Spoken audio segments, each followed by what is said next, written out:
Hello everyone, welcome to CodeGuide, and today in this session we'll study and implement the object-oriented programming, that is the OOP in Python. Now you may have studied the basic concept in the CAD presentation. We'll recall the definition part, what is actually OOP. So starting with the topic, that is object-oriented,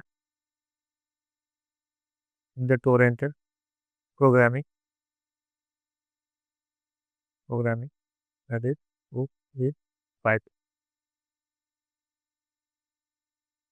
Okay. Now what is OOP? So it is a way of designing programs using objects and classes to model real world real world entities. Okay, and it helps to write clean, reusable and scalable code. Now the key concept. Let's see the key concept.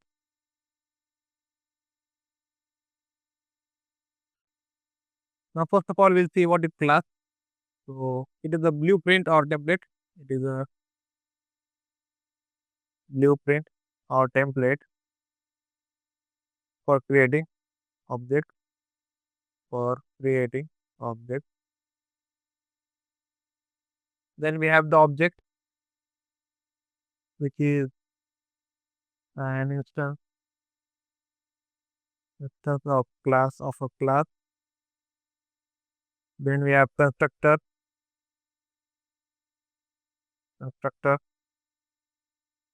which is the special method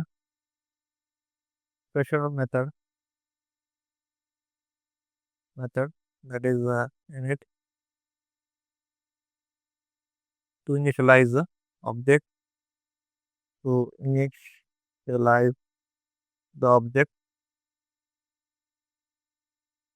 Then we have attribute, that is variables that belong to the object. Variables that belong to the object. Then we have method,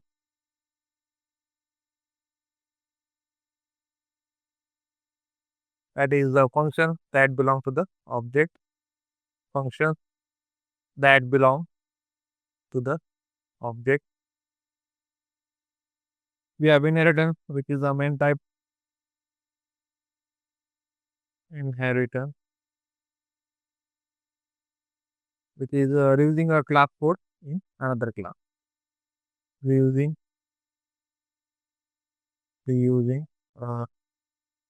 class code in another class. Then we have the encapsulation,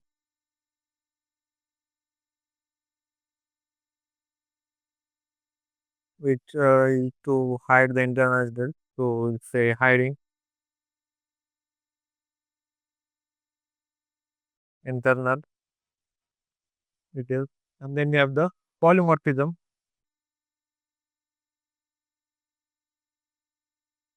which is same method, but same method name with different behavior.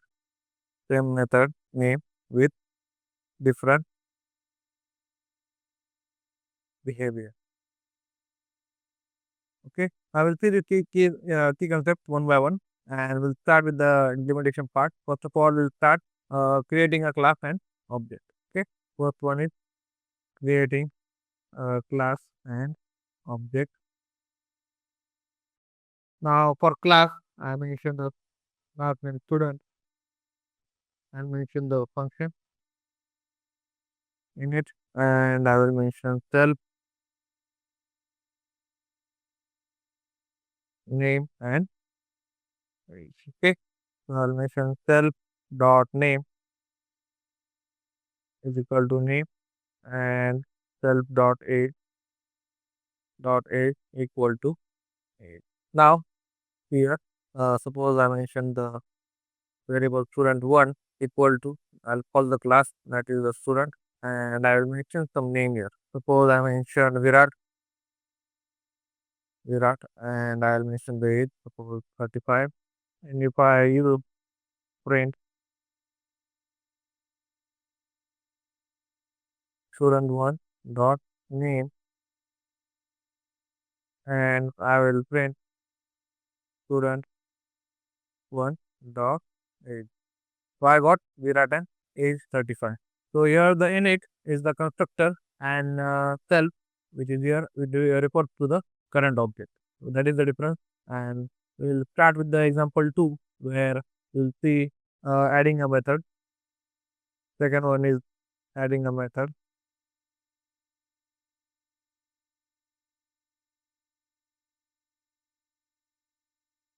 We'll mention the class student, and I'll mention that init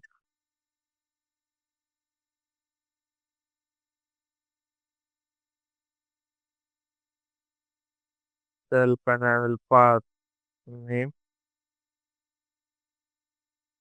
name self dot name equal to name.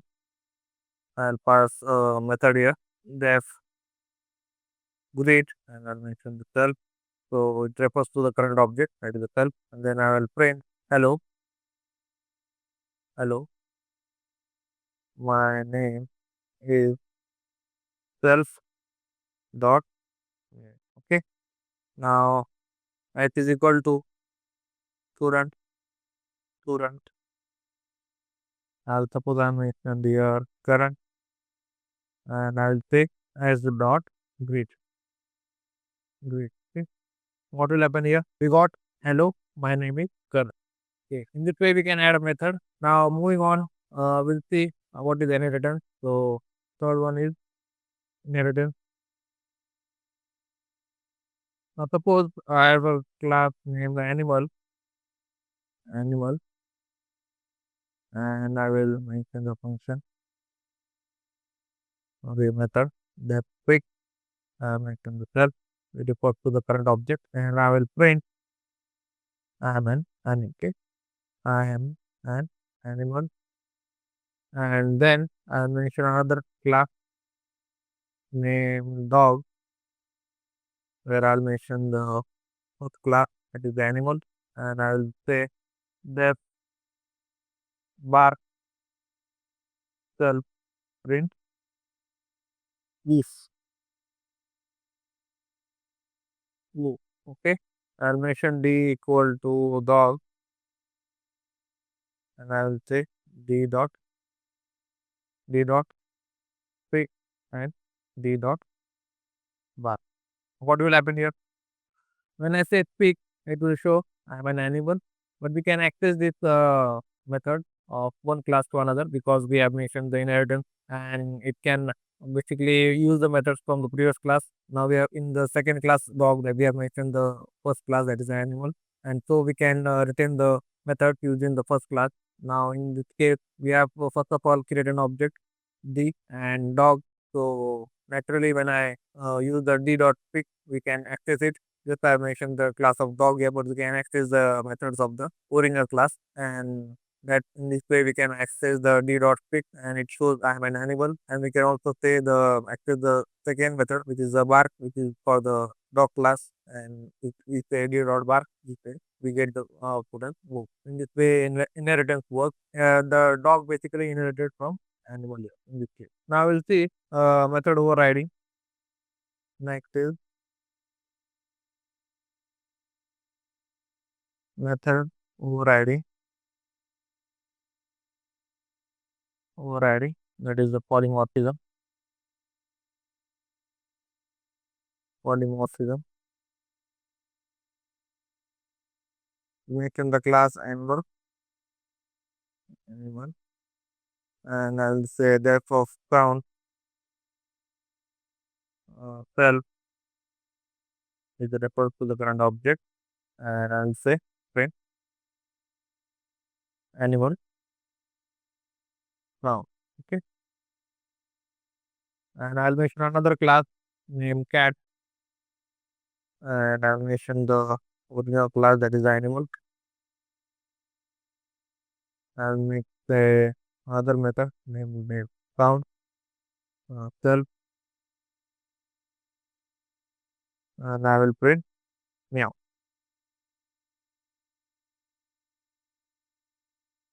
Okay. Now, as you can see here, we have two methods, and we have used the inheritance in this case, but the two methods have the same name. So we'll see how it works. First of all, I'll mention the object as animal or animal class, and P for cat. Okay. Now, if I say a dot count, and I'll see c dot count.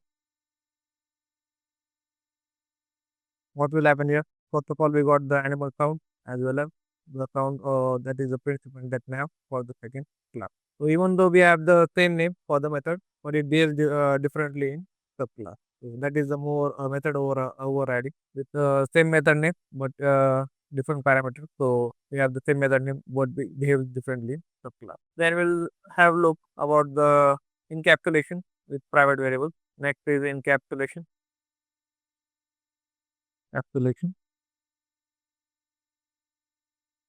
with private variables.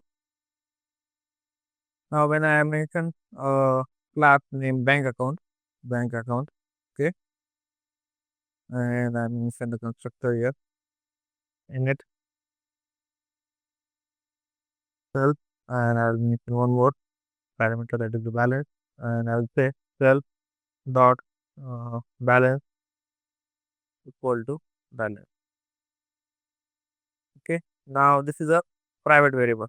Keep in mind this is a private variable. I'll mention another method that get balance. Okay. The get balance. I'll mention self. I will return self dot balance. Okay. Now when I mention the variable account equal to bank account, and I'll mention 1000. So when we print account dot get balance, it will show the balance of the account. That is the 1000. Now if I print account dot, I'll access the first method. So account dot balance. Okay. What will happen here? It will show an error. This will go and basically an error. So as this is a private variable, we cannot directly access this, but we can access through creating another method where we return the balance of the first method. So in this way we can access it, but we cannot access directly the original method or the variables in it. Always keep in mind when we keep the private variables, we can access to another method, but we cannot access to the original method. So that is the encapsulation with private variable. Now we'll see class versus instance variable. Next is class versus instance variable. Suppose I have a class named car, okay, and I suppose I meant wheels equal to 4. Now here wheels is equal to 4 is a class variable, okay, this is a class variable. And when I introduce the method using the constructor in it,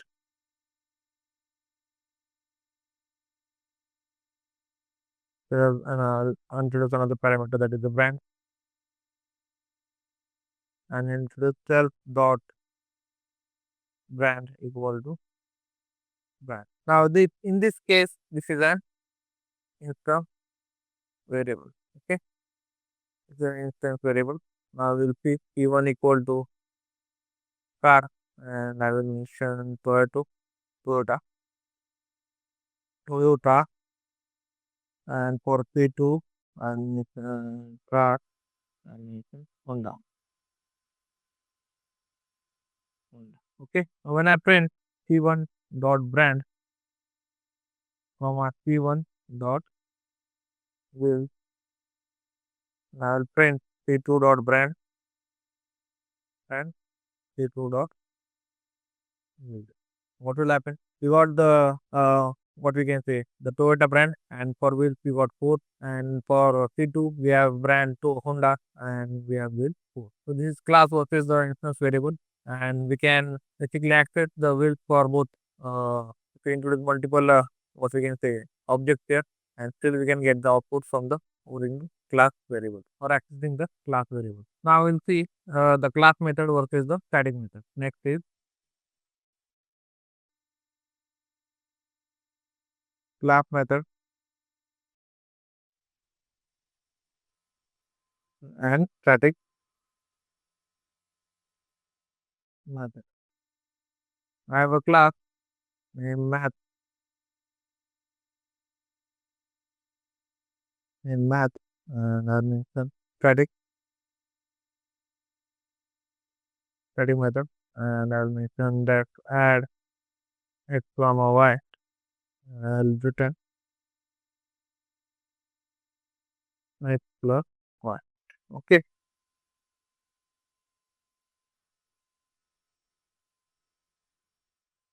and I'll mention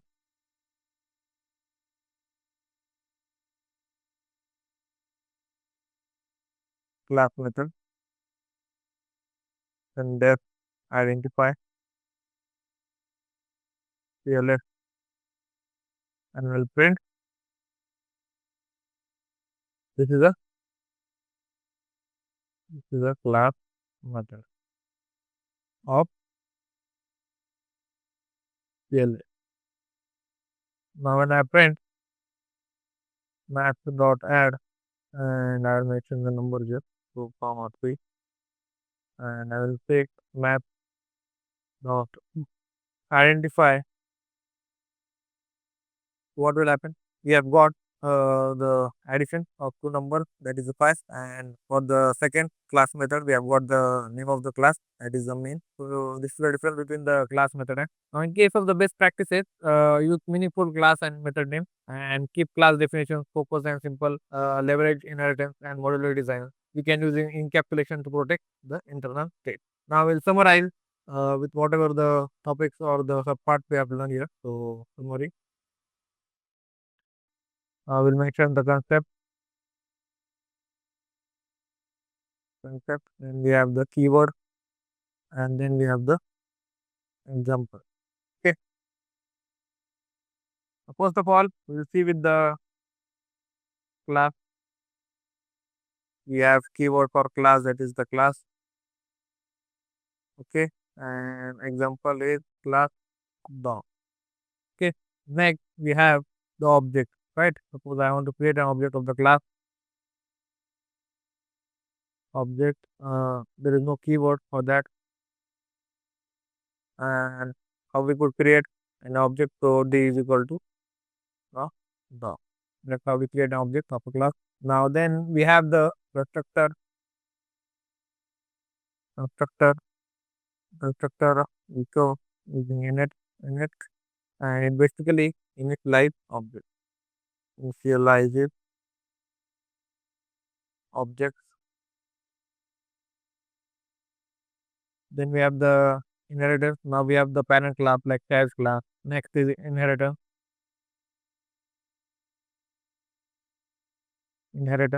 where keyword we can use as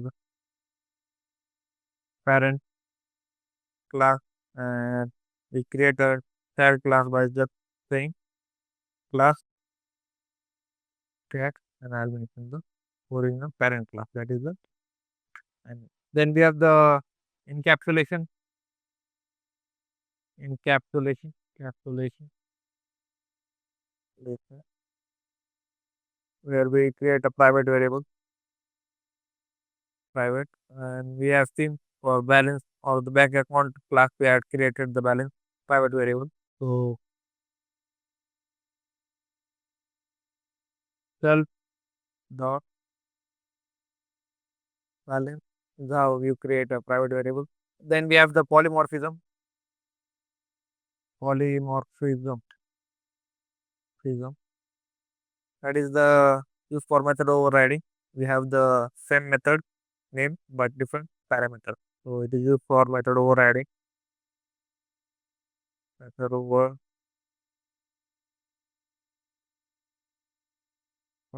We have pig in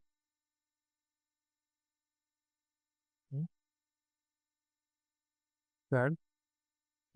Now you can for practice guys create a class called book with attribute title and author and add a method to display the book info. Then create a class library that inherits the book and add the library. So hope you guys understood the book concept, and if you have understood, please do practice in our own Google Colab and see how it works with different examples. We have covered most of the important parts of the book concept, and we'll see you in the next session with the new topic. Till then, bye.